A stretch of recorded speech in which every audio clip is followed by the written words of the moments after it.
I was a fan of Christopher Hitchens and Richard Dawkins and Sam Harris and things like that. And if I were given control of the education system now, it would look very different and probably very Christian. Low quality video, put it up online, and I started getting views, and then suddenly I've got 500,000 subscribers, and then suddenly I've got 900,000 subscribers, and suddenly I'm in the news, and suddenly I'm like, why didn't I just use my real name? Because the thing is, the political space wasn't really there on YouTube when I started. It was a fast-moving, evolving thing, and you caught the wind of, this developing moment. By complete accident. Yeah, to my mind as well, in those early years of YouTube, it was actually quite a kind of atheisty dominated space. That was where a lot of the new atheists discovered each other and started hosting these quite skeptical channels. Was that kind of the vibe at the time of your channel? It wasn't the vibe of my channel. I just presupposed all of those things, really. Right. I was a fan of Christopher Hitchens and Richard Dawkins and Sam Harris and things like that. And I had never... I didn't come from a religious background in any way. You weren't kicking against anything in that? No. So while I agreed with all of the sort of materialistic atheist arguments that I'm making, I was just a product of late modernity. And so everyone has those sort of presuppositions baked into them, and they realize that I'm not. You ended up kind of becoming, though, somewhat part of that milieu. And I remember there was some kind of an episode, and I wrote a book called The Surprising Rebirth of Belief in God, where I sort of the first chapter traces the rise and fall, arguably, of new atheism. And the way in which that movement, after a sort of honeymoon period, when everyone said, yes, God doesn't exist and religion's bad for you, they then started to disagree over all kinds of social issues. And I remember one particular moment that I heard about and watched when you had a big kind of fallout with another atheist at the what was it, the Mythicist Convention or something? Yeah, the Mythicist Milwaukee Convention, the atheist movement, which is an interesting place to arrive at because, of course, there were definitely deep religious undertones to the moral system that they're promoting. And the Mythicist Conference was a confrontation, finally, whose time had come, because for a long time, they simply just blocked us out of conversation because, of course, well, no, we've got the reins of power. Why would we want to engage with you? We'd only stand to lose something. But our influence kept growing. And so eventually it came to the point where I was like, okay, well, we'll sit down and talk. And Thomas Smith was not happy that I wasn't prepared to be browbeaten by progressive. This was the sort of opponent you were speaking to. That's correct. Right. And he ended up storming off the stage. You've undergone a sort of conversion to arguably the value of Christian faith. We hear at ARC, which is very much based around this idea of rediscovering the Christian foundations of the West and so on. And perhaps the figure most influential in that has been someone like Jordan Peterson in your experience. So I've just been interested in hearing what that journey has been for you, even though you don't accept the supernatural claims, where you've landed regarding religion. I'm not. I suppose I would put myself in the agnostic camp at this point, rather than a hard atheist, because there are arguments that the religious, and not just Christian either, the religious side makes that do necessitate an answer. Like fundamentally, the materialist conception is based on something coming out of nothing, which is a very difficult thing to square for anyone who's concerned about logical consistency on how they feel the universe was created. So the question of the Big Bang and all that, it just kicks the can further down the road. Okay, well, what came before that? Started that, and what's going on? So there are lots of things. It's not Jordan Peterson for me, actually. I don't want to be cliche about this, but I really liked C.S. Lewis, actually.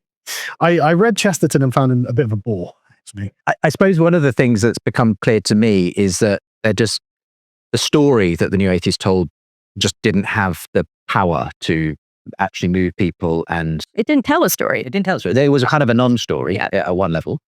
The story was there is no story. People couldn't live with that. So yeah. And so you have people like Ayaan Hirsi Ali going on this journey, to Christian faith, and you're obviously, you can see the value, you can see sort of, but you're not convinced at a personal level, obviously, by this stuff. It's not about rational argumentation. That's the thing. It's about the feeling of spirit inside you. The way that Lewis thinks about the problems that he's tackling is a lot richer than most people, actually. It's a lot of people find themselves, I have my way of approaching this, and I'm going to follow that through to its logical conclusion, which is perfectly normal and perfectly fine. But Lewis thinks a level or two below that and then comes to a richer and deeper conclusion at the end of it. Like the abolition of man is just such a good example of this, where Gaius and Titus why wouldn't they do the things that they're doing? Because they're not being critical of the very paradigm itself. And Lewis is getting beneath that and saying, well, look, this is where we end up if we treat man as just a fungible piece of meat that's floating on a rock in space. And he's right about that. He's fundamentally right. And it's not something that's self-evident. And that's one of the things I like about Lewis. I suppose this does edge us towards apologetics, argument territory, because, one of the fundamental issues that I've often been in the middle of between atheists and Christians is, well, how do we ground the concept of human value, and that there is a kind of intrinsic, wholeness to being a human that we can't just be described in purely material terms. And it does potentially lead to those kinds of transhumanist sort of outcomes that he was describing in The Abolition of Man. That's why I don't call myself an atheist, really. Well, I would say I'm agnostic, really, because I haven't got an answer for any of this. And I don't see anyone else having an answer for it either, because I know it's one of the Well, Christians say they do have an answer. Well, sure, but on its own terms, it's an answer that an argument is kind of impossible to answer. Happen. But what I think is possible is to raise generations of children in the future who understand the importance of the Christian religion and its heritage to the West and its traditional place in the Western heart generally, and nurture that in the way that Lewis is talking about in The Abolition of Man, where the part of them that is appraising and allows them to say that this waterfall merits the beauty, that's being killed off in our schools all day, every day. And I think actually it'd be worth us being aware, it really is happening, and it really is a problem, and it's not natural. Like, I've got 4 children. Trust me, they all have the sense of wonder that Lewis is speaking of. They will be those people that Gaius and Titus are slowly but surely killing off, and we have to be very conscious of that. And if I were given control of the education system now, it would look very different and probably very Christian, even though I'm not one myself, which I realize is ironic. But I view myself as living in a paradigm where I've had something taken away from me. Before I was able to walk, this had been taken away from me, and I don't want that taken away from my children. So, for example, my son, a couple of years ago, he's 10 now, but when he was about 6 or 7, he's in a multicultural school, as children are, and he has friends who are Indian and they're Hindus, and he's like, "Oh, Dad, what am I? Am I a Christian?" I'm like, "Yes, you're a Christian." So, and I arbitrated a discussion between him and my eldest daughter, which said, "No, we're not Christian." I was like, "Yes, we are Christian." Like, just, this is where we are in the paradigm where we're Christian Englishmen. This is what we are, and you be aware of it, basically. And so he's very readily said, "Oh, I like being Christian. I like Jesus. I like," that's brilliant, son. That's absolutely brilliant. I'm glad you get to have something I didn't have. Okay. And it really hit me when we got our children baptized. So my wife wanted all of our kids to be baptized in her local church, which I kind of hate. It's not the baptism, it's the church itself. It's just this empty red brick structure, and it just kind of reeks of modernity, and so I'm like, look, if I'm going to go to religion, I want religion, right? I want an old building. Yeah, it doesn't have to just be an old building, but I want, like, they have like modern pop songs playing there, and I'm like, no, I want hymns. I want, let's do this properly if we're going to sit through it, right? And so, yeah. Anyway, when we were getting them baptized, they actually did have hymns, and I was sat there. I've never heard this before. I don't know the song. I don't know the tune. I don't know the lyrics. So I'm like watching everyone around me, like my mum, my dad, my aunties, my uncles, who themselves were forced to go to church when they were young, and they hated it. And they themselves are all atheists. But my dad is there singing with his chest out, like, and my mum's singing well as well. She's not enjoying it as much as my dad. But I can tell from my dad that what this is nostalgia. He's 10 years old on Sunday morning in the church singing when everything was normal and secure. And I don't have that. And I realized that was something that was missing. Yeah. And so when my children say I'm interested in religion, that's great. my wife wants to start taking the kids to church, and that means my Sunday mornings are gone. But it's something that probably has to be done. Even though I'm not going to enjoy it, probably my children will be thankful when they're older. And as my parents, and I don't blame my parents either. It's not their fault. It was part of the zeitgeist of the times, right? They didn't know what they had. They didn't know what they were assuming would always be with them. And they didn't know what the consequences would be 50 years later. You know, it's not their fault. And you know, it's not worth pointing fingers and placing blame. But this is the consequence of that breakage of the tradition of the religious heritage of the West. And there's only one way to put it back. If it is a very boring sermon, bring along your copy of C.S. Lewis and just have it on. You know, that's not a bad idea. That's not a bad idea. You can never go too wrong. I tell you, well, and that's another thing about C.S. Lewis. You just don't get the chest. He's rereadable. Oh yeah.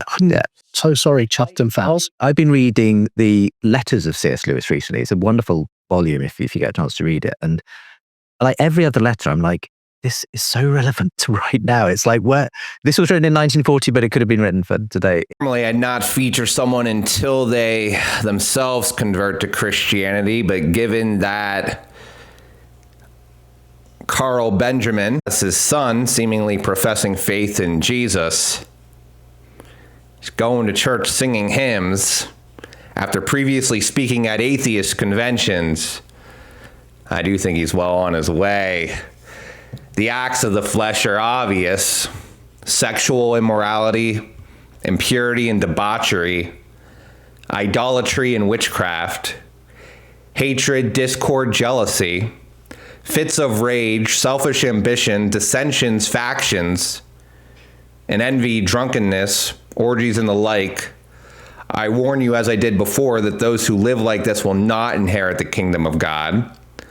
But the fruit of the Spirit is love, joy, peace, forbearance, kindness, goodness, faithfulness, gentleness, and self-control. Against such things there is no law. It's the Apostle Paul in Galatians 5, of course, an early martyr for the Christian faith. Now, as I watch that consideration and I consider further whenever this gentleman, whose thoughts I really do appreciate, and I really appreciate Justin Brierley having him on, and I do appreciate the other Christian thinkers' thoughts. Bethel McGrew, you'd hear more of her if you go into the full-length conversation. So whenever he talks about it's not about the evidence, I really appreciate that. Because it seems to me like what he's saying there is Christians have given sufficient apologetics. And I think anyone who's deeply studied C.S. Lewis would certainly agree with that. But it's the sense of spirit. You know, like he doesn't feel the spirit. I almost feel like he's seeking after what charismatics are offering, and I am not. I am not one of those. But I would say that his sense of spirit is evident in the knowledge that he can see that there are these forks in the road, that abandoning Christianity is leading us into an ever worse place with increasing division, where we look at man as just matter in motion, where we see a lot of fits of rage. Sargon of Akkad, no stranger to having people disrupt his events over fits of rage, seeing themselves as matter in motion, just flesh, purposeless, screaming out, angry, in hatred. On the other hand, he sees something profound in Christianity. He sees love. He sees roots for culture that are needed, by the way. Whenever I was first getting more serious about Christ again, it was back in 2021, whenever I saw all the chaos and disorder that happens whenever people look at us as matter in motion, see people as animals, and say that their decisions should be directed, that nobody should have bodily autonomy to decide what goes in their body. You know, that what cookies I'm talking about there. I knew we needed Jesus, but, that's the beginning. And that's why I'm featuring, and why I featured this conversation, is because I do believe that it is simply the beginning. I believe he is on an early path to Christ, because it starts with the acknowledgement that we need Christ.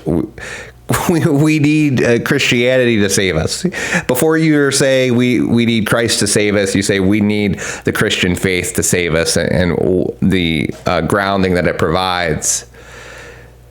And then eventually you start opening the Bible. Eventually you start actually reading it like it has something to say that's relevant to your life right now. Eventually those words imprint themselves on your heart, and they start to transform you. You see the way that you treat other people transformed. You see your life transformed. You see your habits transformed. You don't become perfect in a day. You don't become perfect in a lifetime. But eventually you look back. You look back at the years before you, and you look where you are right now, and you see a totally different person. And you see a totally different reality. And you look at those, that wretched place that you used to be, and those wretched groups you used to hang out with. And you see that you're no longer surrounded by hatred and fits of rage, but you're surrounded in community. Communities grounded in love. Grounded in Christ. Grounded in Christ, the incarnation of perfect love. Well, that's all I have to say about all that. Christ is king and every knee will bow. Absolutely.